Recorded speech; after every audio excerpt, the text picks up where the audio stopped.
As aviation technology continues to develop at a rapid pace, so too does our requirement to provide our aircrews with quality and relevant training. Here in Arizona, on the VIRIN Goldwater Range, though threat resources are available, they are limited in number and lack fidelity, having a negative effect on the quality of F-35 pilot training. This condition is insufficient for preparing our next generation of pilots for conventional warfare in a peer-to-peer or near-peer threat domains. I'm Lieutenant Treese from the 56th Fighter Wing. I'm Wiley. I'm a PhD student in electrical engineering from Arizona State. Together, we have been working to develop a low-cost threat emitter system which can be used to enhance pilot training. The system isn't designed to replace current systems, but rather complement them. We've approached this in a novel way through low-cost, dynamic threat replication, and mobile systems. Threat replication in the F-35 is hugely important for us here specifically at Luke because of the primary mission that we do in the F-35 is siege suppression of enemy air defense.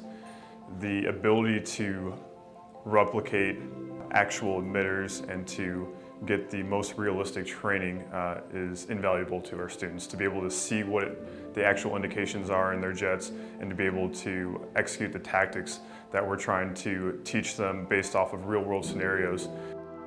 Threat replication is everything in the F-35, and it's one of the things that we train to every single day. And part of the relevancy, the resources that we provide, really is in the threat arena. Behind me, we've got a unmanned threat emitter that we're fortunate enough to have, but unfortunately we don't have enough of them or the kinds that we need for today's type of training.